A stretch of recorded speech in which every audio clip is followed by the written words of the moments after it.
Bonjour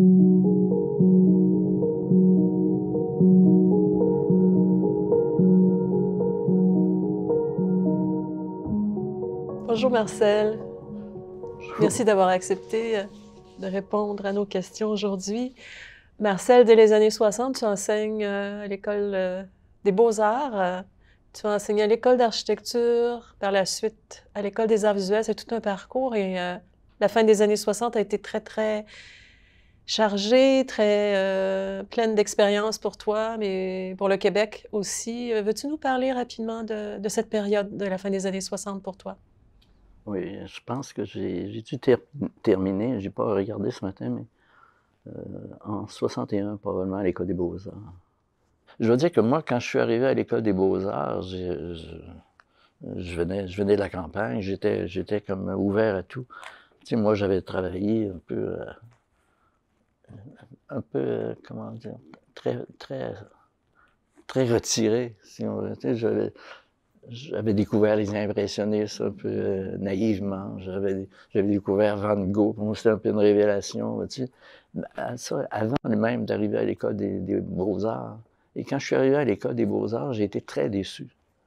Très déçu parce que je m'attendais vraiment à autre chose, à une sorte de stimulation. Et j'ai quitté l'École des beaux-arts pendant un trimestre et je suis revenu parce que je ne pouvais pas faire d'autre chose. Mais il y a eu deux professeurs qui avaient conscience de la modernité de l'art à ce moment-là et de l'enseignement. Il y avait Omer Parent et Paul Lacroix. À mon avis, c'était les deux qui étaient ouverts à un nouvel enseignement. De 61 à 70, une période avant l'école à l'université, l'école des arts visuels. J'étais un peu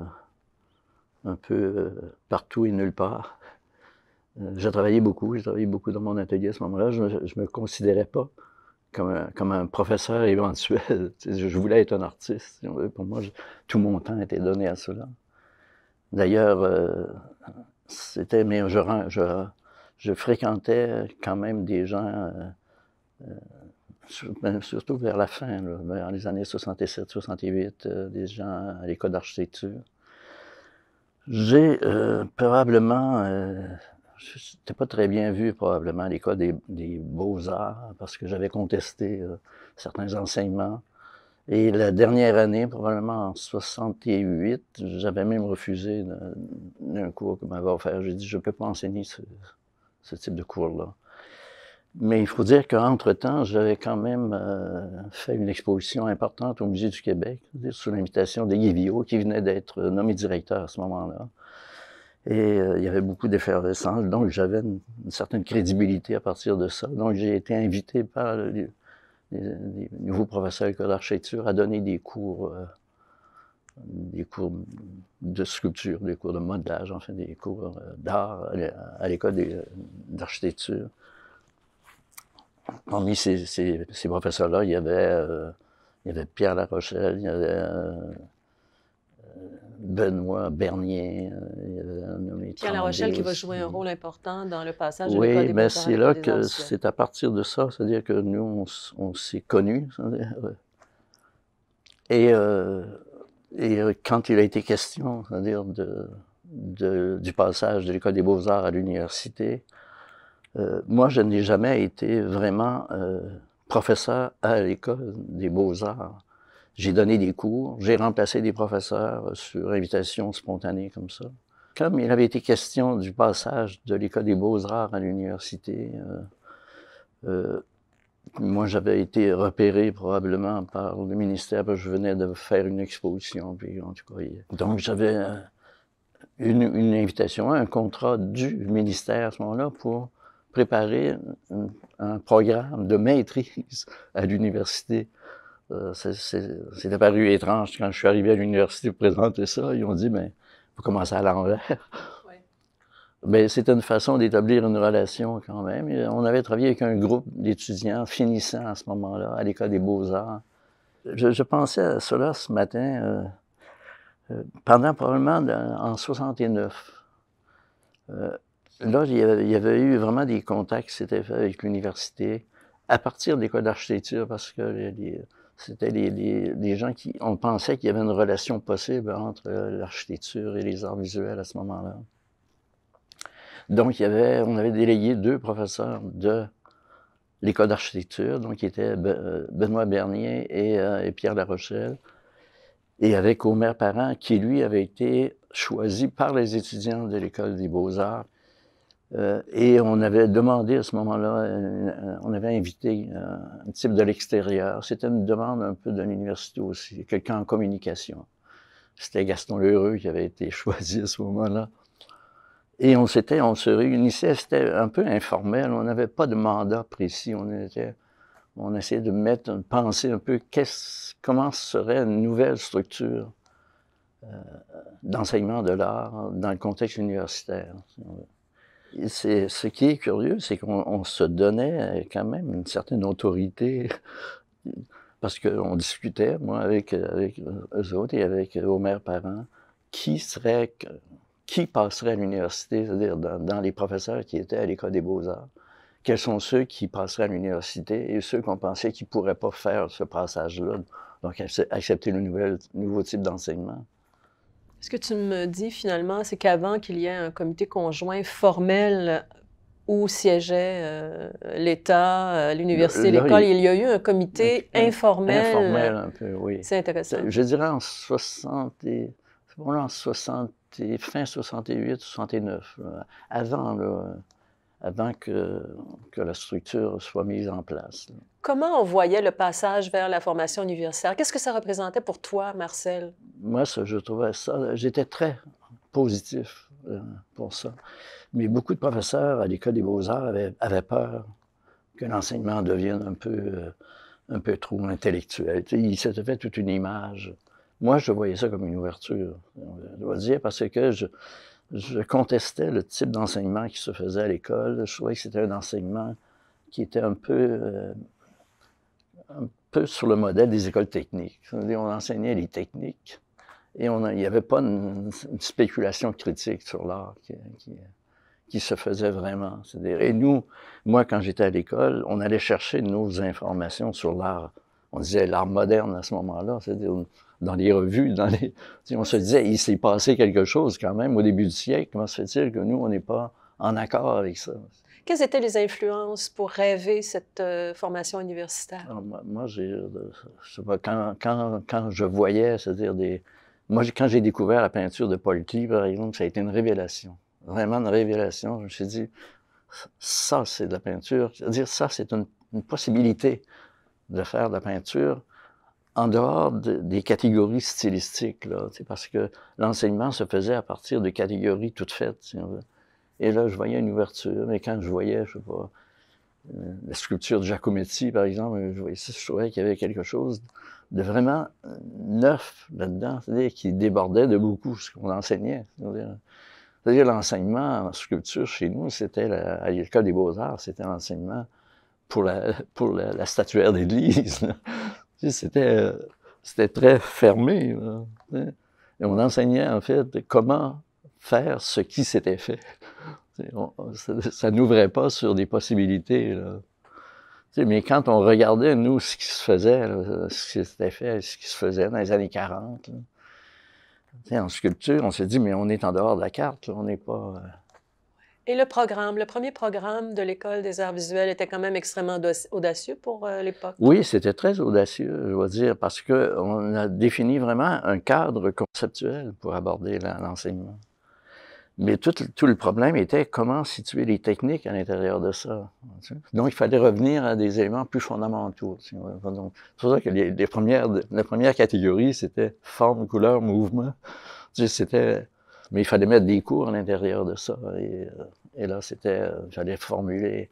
Mais disons que le grand défi au départ et le grand tournant important, c'était que on ne partait pas de thématiques pour enseigner. C'est-à-dire ce qui était dans l'enseignement des beaux-arts traditionnels, il y avait toujours des thématiques qui étaient...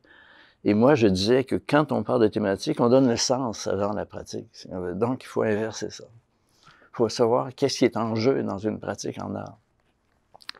pour produire du sens. Faut dire qu'à ce moment-là, la pensée structurale, par exemple, le structuralisme était très présent dans tous les débats intellectuels. Donc, moi, j'étais très pris par cela. La sémiologie, par exemple, on s'est dit, bon, là, il y a une ouverture possible pour comprendre comment ça fonctionne, comment fonctionne le sens. On avait aussi à se heurter à une ambiguïté, si on veut, ou une opposition très marquée, peut-être, entre, on disait, l'art abstrait et l'art figuratif. Donc, il y avait deux pôles très marqués et très, avec des rapports très tendus, là. Moi, j'étais identifié comme un abstrait, puis là, il y avait les figuratifs. Mais il fallait, nous, dire comment ça fonctionnait, l'art abstrait. Il fallait dire... donc, il fallait développer une sorte d'argument théorique et critique. Là, pour, À l'époque, l'atelier est très intense, plus de crédits, plus de jours, plus d'heures par semaine aussi. Comment tu as vécu ça, cette expérience de l'atelier comme enseignant? oui. Il faut dire que l'atelier, c'était oui, c'était pour moi le centre, le noyau, mais c'était pas des ateliers uniquement techniques. C'est-à-dire, pour moi, un atelier, c'est pour ça qu'on le donnait.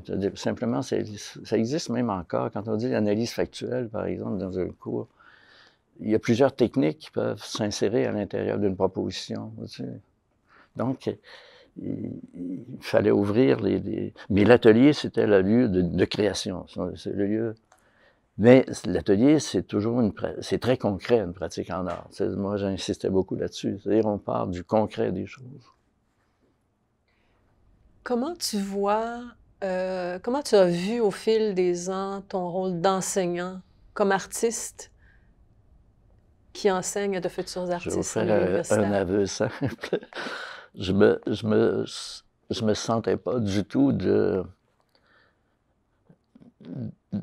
comment dire, de capacité d'enseigner. C'est comme si c'était pas dans mes préoccupations, cela. Je me suis fait prendre au jeu, c'est-à-dire par la nécessité. Je me suis dit, mais si on enseigne, il faut dire quelque chose, il faut donner la chance aux étudiants d'avancer, donc, je me suis vraiment pris intellectuellement par ça. Donc, j'ai développé tout un rapport théorique, un rapport intellectuel à l'enseignement.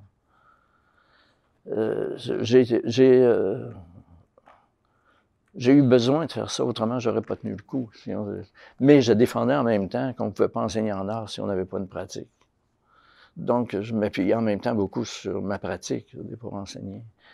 Et c'est d'ailleurs ce qu'on avait exigé, c'est-à-dire, moi, au début, on avait beaucoup d'influence pour l'enseignement des profs, l'engagement, c'est-à-dire des nouveaux profs ou des profs invités. On avait invité à ce moment-là, dès le début, tous les professeurs, tous les artistes plutôt, à Montréal, qui étaient en dehors de l'École des beaux-arts, mais qui avaient une pratique. On a invité à ce moment-là Sachs, Comtois, Marcel Ferron, tu sais.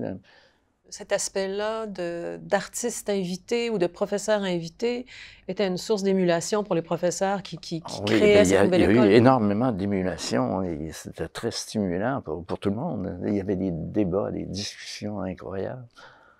En parlant d'individus importants, de professeurs importants, est-ce que tu veux nous parler de Omer Parent, Marcel, qui a été quand même une figure marquante dans tout ça? Oui, Omer était un type quand même très discret. C'est surtout son voisinage avec Pellan qui était que moi je voyais, ben, il sait qu'il avait vécu en Europe aussi, donc il nous mettait en contact avec l'extérieur. Et il sera le premier directeur de l'École des arts visuels. Oui, et c'est qu'il avait été choisi par les étudiants, l'association des étudiants à ce moment-là de l'École des beaux-arts. Il l'avait choisi comme le directeur potentiel. Le déménagement au centre-ville, tu voudrais commenter ça? Ou, pour moi, ça a été très positif. Moi, j'étais pour cela. faut dire que quand on est arrivé, nous, à l'université, les premiers locaux, on récupérait les locaux vides. Les premiers espaces, c'était le sous-sol du PEPS. Après, on a occupé les tours, une des tours, là, qui venait d'être construite, qui était à peine utilisée. Puis après, ben, il y a eu un projet qui était audacieux, qui, je ne sais pas qu'est-ce que ça aurait donné, de construire une faculté de tous les arts, si on veut, architecture, musique et arts visuels, dans un seul bâtiment, une nouvelle bâtiment neuf. Ce projet-là d'une construction nouvelle spécifiquement pour la Faculté des Arts, on parle de projet avant le déménagement au Caso. Oui, oui. Donc, on a attendu quand même quelques années pour oui. avoir notre espace ici en 94. Oui, je ne sais pas combien de temps on a été au Caso. Je me souviens, les bureaux, c'était des cellules de moines. Ah, mais tout le bâtiment est sinistre. Je ne sais pas si j'avais une sorte de caractère un peu de contestation de tout le passé religieux que ça recelait. Peut-être qu'il y a ça aussi.